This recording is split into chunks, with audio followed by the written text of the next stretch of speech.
प्यारे बच्चों, अस्सलाम वालेकुम। मैं आपका अंकल अहमद अदनान तारक हूँ और आप मेरा YouTube channel Ahmad Adnan stories देख रहे हैं। मेरे साथ हमेशा की तरह मेरे कैमरामैन नवाज अंसारी साहब हैं। मेरे चैनल पर मज़ीद बच्चों की कहानियों के लिए मेरा चैनल सब्सक्राइब करें, लाइक करें और शेयर करें और बेल आइकॉन का बटन दबाएं ताकि हमारी हर नई वीडियो का नोटिफिकेशन आपको मिलता रहे। तो प्यारे बच्चों, आज की जो मेरी कहानी है उसका नाम है कर्ज, और ये भी असल कहानी है जो बच्चों के लिए मैंने इसको चूज़ किया है पुलिस की कहानी। वो बड़ी अंधेरी रात थी, सड़कें वीरान थीं, हू का आलम था। सड़क के दोनों इतराफ फसलें जो सुबह अपने सब्ज़ और रुपैली रंगों से आंखों को तरावत बख्शती थीं, रात के इस पहर, इस तारीख रात के भयानक तासर को मज़ीद गहरा कर रही थी। कहीं दूर किसी ज़िम्मेदार के पीटर इंजन के चलने की खटखट की आवाज़ यूं आ रही थी जैसे दिन के वक्त गांव में आटा पीसने की चक्की चल रही हो। शायद रात का 1 बज रहा था। ये शहर से बहुत दूर एक मुज़ाफ़ाती इलाका था जहां दिन को भी ज़्यादा आमदोरफ्त मोटरसाइकिल सवारों की होती थी। मुझे यहाँ SHO लगे कोई 2-3 माह हो गए थे। ये थाना ऐसी जगह पर वाक़या था कि करीबी कस्बा भी यहाँ से कोई 15-20 किलोमीटर के फासले पर था। लिहाजा सरे शाम ही यहाँ वीरानी छा जाया करती थी। गर्मियों में रात को सरकारी गाड़ी पर गश्त करते इस खुले इलाके में हवा लगती रहती थी और मैं शौक़ से उस पर सवार रहता। ये मैं आपको बता ही दूँ, ये थाना साइयाँ वाला है, थाना जुमरा के नज़दीक। ये वहाँ का एक इंसिडेंट है जहाँ मैं 2010 में SHO रहा हूँ। प्राइवेट गाड़ी में ड्राइवर के अलावा ज़्यादा से ज़्यादा 2 कांस्टेबल और साथ बैठ सकते हैं और सरकारी गाड़ी में कई। इसके अलावा कई शहरी थानों में हाथ में पकड़ने वाले वायरलेस सेट से गुजारा हो जाता है। इससे सारे ज़िला के थानों का मालूम होता रहता है। उस रात भी मामूल के मुताबिक हवा चल रही थी और मुझे अब नींद भी आ रही थी। मैंने ड्राइवर को कहा क्या मुझे थाना छोड़ दे और मेरी जगह नए ऑफिसर को साथ ले ले, लेकिन फिर दूर से एक फायर की आवाज़ ने इस सकूत के तिलिस्म को तोड़ा। मैं फायर की आवाज़ पर चौंका। फिर मैंने सोचा कि कोई देहाती होगा जिसने तन्हा बैठे बैठे फायर करके शायद चोरों को तंबीह की है कि मेरी तरफ ना आना, मेरे पास बंदूक है। लेकिन फिर कई फायर हुए और मुझे एहसास हुआ कि चोरी हो गई है या कोई वारदात हुई है। लिहाजा गांव वालों की चोरों से मुठभेड़ हो गई। ड्राइवर ने सिर्फ एक दफ़ा मेरी तरफ देखा और फिर गाड़ी का रुख उधर मोड़ लिया जिधर से फायरिंग की आवाज़ आ रही थी। सरकारी गाड़ी के पीछे बैठे जवानों को कुछ बताने की ज़रूरत नहीं होती। जब सरकारी गाड़ी अचानक मुड़े और फिर ख़ास सिमत में तेज़ रफ्तारी से बढ़ने लगे तो वो ज़हनी तौर पर तैयार हो जाते हैं कि कुछ हुआ है, जिसकी वजह से वहाँ पहुँचना ज़रूरी है। जल्दी ही हम मंजिल पर पहुँच गए। गाँव के लोग इकट्ठे थे, उनके हाथों में राइफल्स थीं जिनकी नालियों से धुआं निकल रहा था। चोर आए थे लेकिन चौकीदार जाग रहे थे। उनकी वजह से गाँव वाले भी जाग उठे और चोर नाकाम होकर भाग गए। लेकिन इस फायरिंग के नतीजे में एक नामालूम शख्स की गोली 15 साल एहसान की टांग पर लग गई थी। एहसान यतीम था, अपनी बूढ़ी नानी के पास रहता था। वो पढ़ता नहीं था, बल्कि सुबह सवेरे उठता था और अपनी अकलौती भैंस को चारा डालता था, फिर उसका दूध धोता था। सुबह के काम मुकम्मल करके वो अपनी सिल्वर की बाल्टी लेता था जिसमें उसकी नानी ने तब तक आलू छोले की चाट बनाकर बाल्टी भर दी होती थी।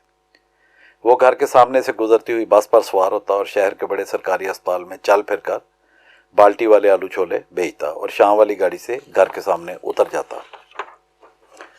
उसकी बूढ़ी नानी उस थके मांदे मजदूर को रोटी देती और वो दोनों खुदा का शुक्र अदा करके सो जाते। उस रात भी एहसान अपने कच्चे मकान के अकलौते कमरे की छत पर सोया हुआ था और नानी नीचे सहन में। फायरिंग की आवाज़ सुनकर एहसान उठा और कोठे पर खड़ा होकर आंखें मलता हुआ इधर उधर देख रहा था कि तारीख रात में एक अंधी गोली उसकी बाईं टांग पर लगी और वह वहीं त्योरा होकर गिर गया। उसकी नानी भी जाग रही थी। एहसान के मुंह से हाय अम्मा निकला तो अम्मा बेचारी को इतना एहसास हो गया कि ज़रूर एहसान को कुछ हो गया। उसको लगा जैसे उसका दम घुट गया। उसने आवाज़ें दी लेकिन 1 मिनट तक उसके अलग से गूं गां के अलावा कोई आवाज़ नहीं निकली। तब उसने पेट से जोर लगाया तो उसके मुंह से आहो बकार निकली और लोगों तक पहुंची। वो नंगे पैर दौड़ी तो गांव वालों ने कोठे से एहसान को उतारा। मैं जितनी जल्दी वहां पहुंच गया था शायद खुदा को एहसान की ज़िंदगी अभी मंजूर थी। एहसान की शलवार खून से तर थी। वो चोट के बाद जितना शोर मचा सकता था मचा चुका था, अब खामोश था। मेरी नज़रों के सामने मुआज़ का चेहरा आ गया। मेरा बेटा मुआज़ तब 12 साल का था। शायद किसी ने पुलिस को अभी तक फ़ोन नहीं किया था क्योंकि मैं खुद बतौर SHO वहाँ मौजूद था। मुझे उस वक्त जो बात सूझी वो ये थी कि मैंने एहसान को उठाया, उसकी अम्मा को सरकारी गाड़ी में बिठाया, एहसान को लटाकर उसका सर उसकी अम्मा की गोद में रखा और गाड़ी ड्राइवर को कहकर क्रीपी कस्बे की तरफ बढ़ा दी। गांव के दो नौजवान भी गाड़ी में बैठ के एक कस्बा से दूसरे कस्बे तक। मैंने क्या कोशिश नहीं की, लेकिन एहसान को कहीं से तिब्बी इमदाद नहीं मिली। तो आखिर मैं उसे शहर ले आया और उसी सरकारी अस्पताल में पहुंचाया जहां वो आलू छोले बेचता था। यहाँ पहुंचकर मैंने कंट्रोल रूम को भी फ़ोन कर दिया कि हम इस काम में मसरूफ़ और वायरलेस की बजाय मुझे फ़ोन से रब्ता कर सकते हैं। उसका चेहरा जर्द था, उसका काफ़ी खून निकल चुका था, लेकिन अब वो अस्पताल में था। मैंने डॉक्टर साहब से पूछा तो उन्होंने बकाया अखराजात से ज़्यादा ज़रूरी खून दस्तयाब करने को कहा। रात के 2:30 बज रहे थे। मैं सोच रहा था कि ये आगे क्या होगा। तो बच्चे का खून ग्रुप मालूम हुआ तो वो ओ नेगेटिव था। डॉक्टर साहब परेशान हो गए थे क्योंकि ओ नेगेटिव ऐसा खून का ग्रुप था जो बड़ी मुश्किल से मिलता है। डॉक्टर साहब परेशान हो गए थे। डॉक्टर साहब ने मेरा चेहरा देखा तो उन्हें मैं परेशान नज़र नहीं आया। बाकी लोगों में से किसी का उससे ग्रुप नहीं मिलता था, माँ सिवाय मेरे। उसकी नानी का हो सकता था, लेकिन वो बूढ़ी इतनी थी कि किसी ने उसे चेक ही नहीं किया। जब मैं उसके साथ वाले बेड पर लेटा उसे खून की दूसरी बोतल दे रहा था तो मैं उसके चेहरे की तरफ देख रहा था। वो अब भी मुझे ऐसे ही लग रहा था जैसे मैं मुआज का चेहरा देख रहा हूँ। तभी गैर महसूस अंदाज से उसकी आंखें खुली। उसने मेरी तरफ देखा तो एक दफ़ा हैरानी से उसने मेरी तरफ देखा, फिर दूसरे लोगों की तरफ। तो नानी ने उसके सदकेवारी जाकर मेरे पैर पकड़ लिए और एहसान को भी सारा वाक़या सुनाया, इस तरह के जैसे कह रही हो कि बेटा कभी इस एहसान को ना भूलना। मैं अस्पताल से निकला और गाड़ी में बैठकर खुदा का शुक्र अदा किया। मुझे दिली तौर पर तमानियत सी महसूस हुई कि गोया मैंने कोई अच्छा काम किया। कई दिन बाद एहसान अपनी नानी के हमरा थाना मेरा शुक्रिया अदा करने आया। वो फुदक कर चल रहा था, मतलब था कि उस दिन उसकी टांग की हड्डी बच गई थी। ये वाक़या मेरे लाशौर में रह गया और 2 साल गुजर गए। एक झपाके से मेरी आंखें खुली जैसे कोई डरावने ख्वाब से बेदार होता है। मैंने देखा कि मैं अस्पताल में हूँ और मेरे बाजू पर खून की बोतल लगी है। बेख्तियार मेरी नज़रें साथ वाले बेड पर पड़े एक लड़के पर पड़ी। उसकी निगाहों का रुख भी मेरी तरफ था। वो जाना पहचाना था। 2 लम्हों में मैंने उसे पहचान लिया। वो एहसान था। वो उम्र में थोड़ा सा बड़ा लग रहा था, लेकिन वही मंजर था, वही शहर का सरकारी अस्पताल था। वैसे ही उसके और मेरे बाजुओं में खून की बोतलें लगी हुई थी जिनसे एक से दूसरे जिस्म में खून मुंतकिल हो रहा था।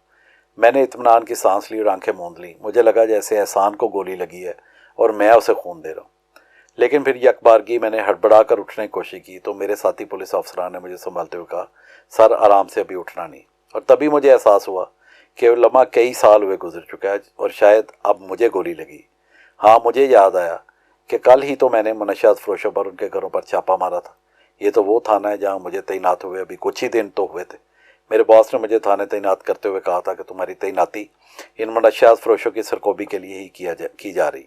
मैं गाँव पूरी तैयारी से ही गया था, लेकिन उनके हौसले बढ़े हुए थे।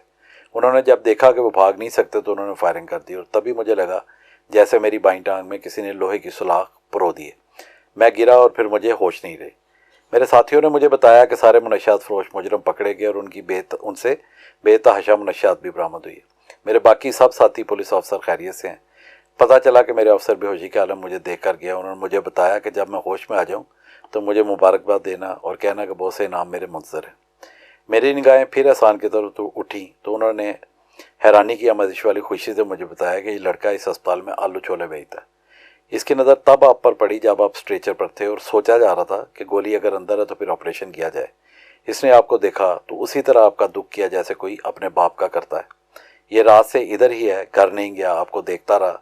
जब आपको खून की ज़रूरत थी तो उसे बहुत इत्मीनान था कि इसका ग्रुप आपसे मिलता होगा, और वही हुआ। इसने सर आपको 2 बोतलें खून दिया है। मैंने सोचा दिया नहीं, इसने लौटाया है, और मैं क्यों ना इसे बाप लगूंगा। मुझे भी तो वो बेटा लगा था। वो उठा, मेरे पैर को हाथ लगाया और चल दिया।